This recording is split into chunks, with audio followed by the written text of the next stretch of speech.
¿Qué tal, amigos? Sean bienvenidos a contemplar al político animal. Me da mucho gusto saludarlos hoy, jueves 11 de febrero de 2021. Y bueno, pues vamos a aprender hoy qué es la democracia. Pero también vamos a hablar de la decepción opositora y obviamente pues nuestro colofón al final. Así es que bueno, pues sean bienvenidos y si les agrada esta conversación que tendremos, pues no olviden darle me gusta allí en el canal y obviamente activar la campanita para que reciban notificaciones. Y aprovecho también para enviar saludos por la emisión anterior, en donde Goretti Carrillo nos envió un afectuoso saludo y pues nos da mucho gusto que nos sigas, querido Goretti, pues gracias por estar cerca de este espacio pendiente.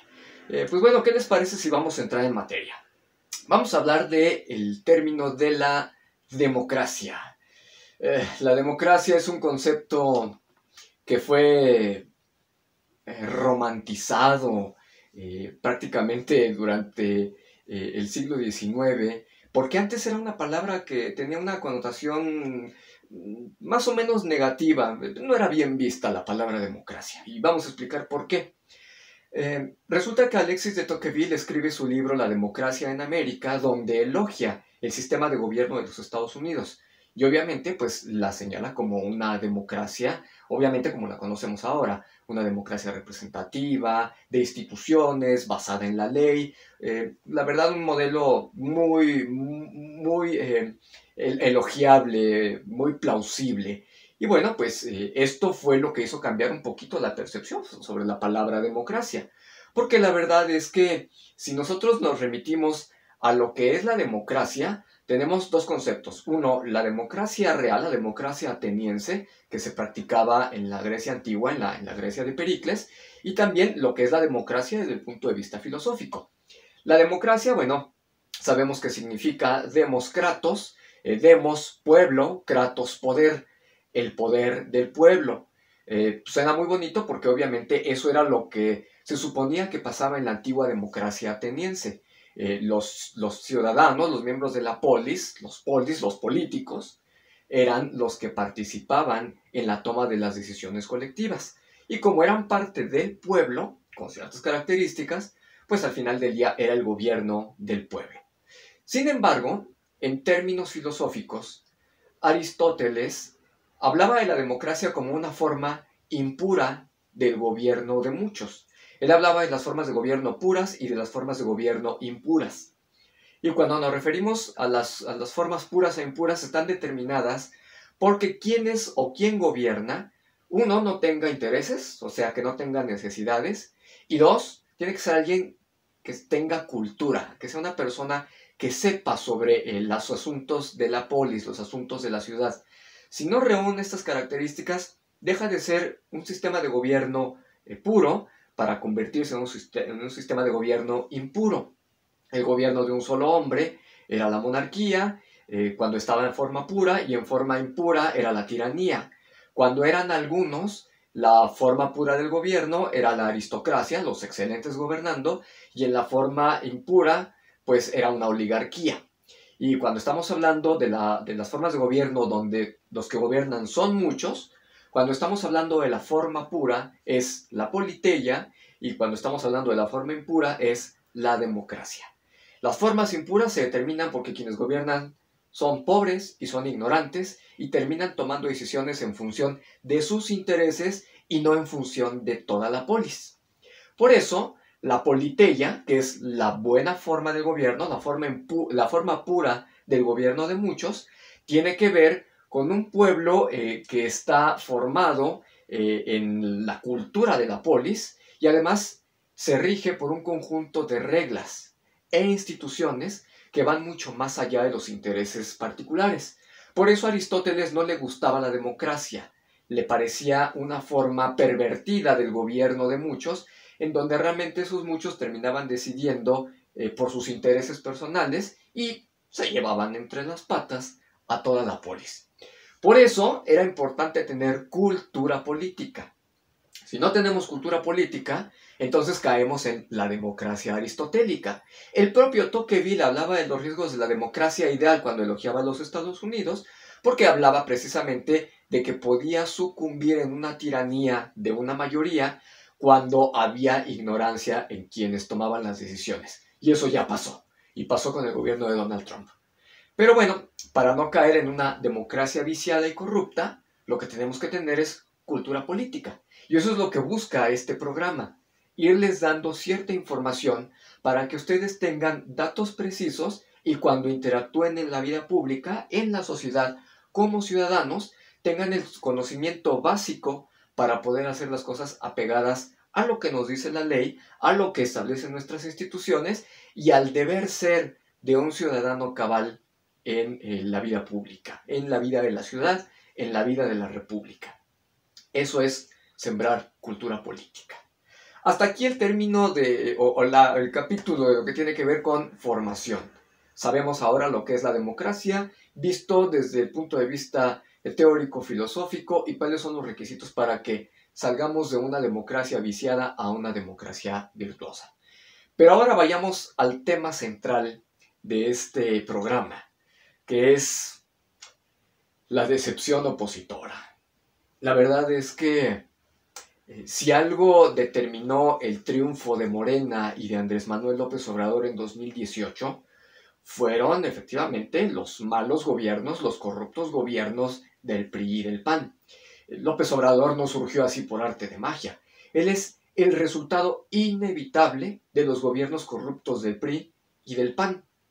Y ahora que Morena tiene el control y que Morena ha estado comportándose igual de corrupta que el PRI y el PAN, y de hecho está integrada por gente que viene del PRI y del PAN, y Morena es el PRIAN al final del día, lo que esperábamos es que la oposición hubiera aprendido la lección y ahora cambiara su cariz por uno democráticamente culto, por uno responsable, de instituciones, de dejar atrás los vicios de gobierno y sobre todo de ofrecer a los ciudadanos nuevas alternativas tanto en las propuestas como en los personajes que van a buscar un cargo de elección popular.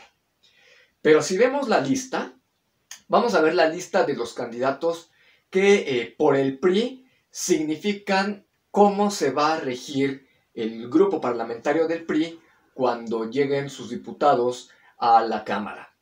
Está proponiendo a Alejandro Moreno, que es el actual presidente del PRI. Y uno podría decir, bueno, pues es un presidente que está tratando de cambiarle el rostro al partido y muchas cosas. Pero resulta que no. Se pasaron por el arco del triunfo esta exigencia de Sí por México de, sobre todo, privilegiar candidaturas venidas de la sociedad civil. Y están nuevamente cayendo en los viejos vicios que fueron los que motivaron el triunfo de Andrés Manuel López Obrador. Y tenemos a Alejandro Moreno, presidente del PRI, a Carolina Villano, la secretaria general del PRI, a Rubén Moreira, que fue gobernador de los que más cuestionados han estado allá en Coahuila, es esposo de Carolina Villano, a Laura Aro, que es la secretaria de vinculación con la sociedad civil del PRI, a Ricardo Aguilar, que es el secretario de organización del PRI, a Ildefonso Guajardo, el que fue secretario de Economía con el gobierno del PRI, que por cierto estuvo en el gobierno de Peña Nieto, pero también estuvo durante los gobiernos de Miguel de la Madrid y de Carlos Salinas, y le tocó negociar el Tratado de Libre Comercio y ahora el TEMEC. Está Pablo Gamboa, hijo de Emilio Gamboa, otra vez el viejo PRI. Está Ismael Hernández de Eras, de la CNC del PRI. Está Eufrosina Cruz Mendoza. Ella pareciera ser una cara nueva, pero ¿qué creen? No es de la sociedad civil. Ella es panista, viene del PAN y está muy vinculada a Felipe Calderón. Y luego, ya ahí aparece un vínculo con el PAN. ¿Qué pasa con los candidatos del PAN? Otra vez, Jorge Romero, el actual vicecoordinador del grupo parlamentario del PAN en la Cámara de Diputados, pues busca reelegirse.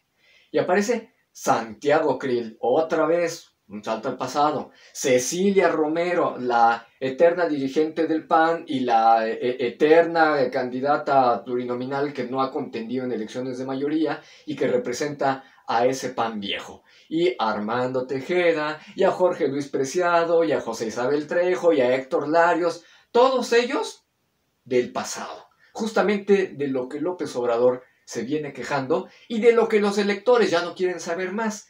Y para acabarla, Margarita Zavala. Margarita Zavala, que ya estaba en su proyecto de un nuevo partido político y que no obtuvo el registro por parte del INE, pero pues Margarita también, esposa de Felipe Calderón y además pues también del panismo viejo.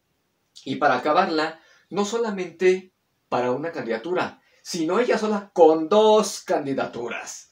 Candidatura plurinominal y una candidatura por el Distrito 10 en Miguel Hidalgo, en la Ciudad de México. Dos candidaturas para una persona, literalmente amarrar por amarrar. Ya habría amarrado con ser plurinominal en los primeros lugares de la lista, pero no, dos candidaturas. La verdad es que estamos cayendo en una incongruencia terrible. El PRD, híjole, el PRD da pena, el PRD está pues como que agazapado, esperando no perder el registro. En la Ciudad de México una gran cantidad de perredistas ya se salieron del PRD para irse a Morena. Y otra vez, el viejo sistema se incruza en Morena. Pero nada más les vamos a comentar una figura que va como candidato por el PRD y que lo va a decir todo, sobre todo los amigos en el estado de Morelos. Les va a dar urticaria cuando diga Rodrigo Galloso va por el PRD. Y Rodrigo Galloso, pues es el hijastro de Graco Ramírez, de triste memoria por los negocios que se hicieron al amparo del poder en el gobierno del estado de Morelos. Y yo me pregunto, ¿así quieren vencer a la 4T? ¿Esa es la visión de Estado y el compromiso que tienen para con los mexicanos? ¡Caramba! Si justamente por eso perdió el PRI, por eso perdió el PAN, por eso perdió el PRD, por eso ganó Morena. Y lo que están ofreciendo estos partidos es regresar, por lo menos, a 2018.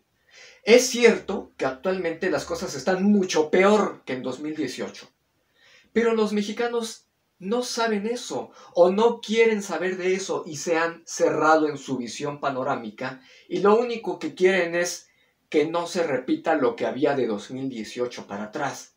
Y los partidos están proponiendo lo de 2018 para atrás. Me parece que están con la idea de que estábamos mejor cuando estábamos peor, que en parte es cierto, no porque lo de antes fuera mejor, sino porque lo de ahora está muchísimo peor. Pero no se puede hacer una oferta al electorado que implique regresar a justamente lo que los mexicanos no quisieron en 2018.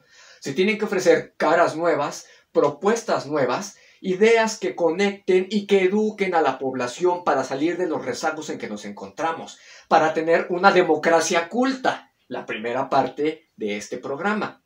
Y a mí me preocupa porque como análisis político yo puedo decir que veo dos escenarios posibles que justifican el que aparezcan los mismos cuadros de siempre en los partidos de siempre.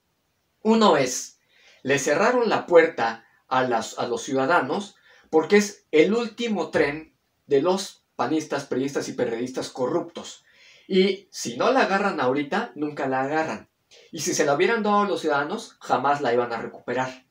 Entonces, están buscando a ver de dónde se pescan para vivir del presupuesto otro tiempo más, sin importarles la ciudadanía. El otro escenario, es muchísimo peor. Como López Obrador le sabe muchas cosas a los gobernantes anteriores y a los militantes de partidos anteriores, yo podría pensar, ya siendo muy conspirativo, que ahí hay un pacto detrás con los partidos de oposición y la 4T, con la clara intención de dejarse derrotar, y por eso están poniendo a las figuras de siempre en las candidaturas plurinominales. Así no hacen olas, así la 4T no los cuestiona, no les hace investigaciones, simulan una democracia, y lo único que van a hacer es legitimar al gobierno morenista. Que bueno, cuando vamos a ver Morena, pues tampoco Morena es una buena alternativa, porque está presentando puros cartuchos quemados que vienen del régimen corrupto y conservador del que tanto se han estado quejando. priistas, panistas y perredistas. Insisto, Morena es el PRIAN, que no les digan otra cosa. Morena está lleno de conservadores, Morena está lleno de corruptos. Es un desastre Morena. Y nada más, por poner un ejemplo, ¿quiénes son los candidatos a las gubernaturas por Morena? Alfonso Durazo. Alfonso Durazo era secretario particular de Luis Donaldo Colosio. O sea, era priista. De hecho, era priista. Y después se fue con el PAN en el gobierno de Vicente Fox. Luego tenemos en Nuevo León a Clara Luz Flores. Clara Luz Flores era prácticamente apenas ayer priista, esposa de un cacique de Nuevo León, y de la noche a la mañana se vuelve la candidata de Morena. Otra, y esa verdaderamente impresentable, Jorge Hank Ron, allá en Baja California. Caramba, esto es el colmo de la corrupción, del autoritarismo, del abuso del poder, y es el PRI al final del día. ¿Qué hace como candidato de Morena, por favor? Y bueno, ya habíamos hablado la semana pasada. Félix Salgado Macedonio, que viene del PRD y que trae un historial tremendamente negro. Esos son los candidatos que ofrece Morena. O sea, el PRIAN abarca a todos los partidos, incluyendo a Morena. Y de hecho, esto quizá no lo sepan, absolutamente todos los partidos políticos en México, sin excepción, todos vienen del sistema, del viejo sistema priista. Desde el partido más antiguo, el PAN, cuyo fundador había sido gobernador del Banco de México, había sido subsecretario y había desempeñado cargos dentro del gobierno de Plutarco Elías Calles, prácticamente el fundador de lo que ahora es el PRI. Y así, absolutamente todos sin excepción, vienen de ese sistema. Así es que, pues en el próximo proceso electoral, ustedes eligen si van a votar por el PRIAN o van a votar por el PRIAN. Ya nada más habría que preguntarle a Morena. ¿Son capaces de poner como candidato a Carlos Salinas de Gortari? Y no les extrañe, hay figuras del salinismo que están allí, en Morena, y que forman parte de lo más corrupto y antiguo que se tenía en ese viejo régimen que dice López Obrador que está combatiendo. Es pura mentira. ¿Cuál cuarta transformación? Transformar significa cambiar de forma, pero eso no significa cambiar de fondo. Y lo que está demostrando Morena y los partidos de oposición es que no hay ningún cambio de fondo, bueno, ni de forma, con los mismos cartuchos quemados. Y obviamente se está demostrando que al igual que en los tiempos de la independencia y de la reforma y de la revolución, la cuarta transformación solamente es un cambio de luces en el mismo escenario, en la misma obra y con los mismos actores. No nos dejemos engañar.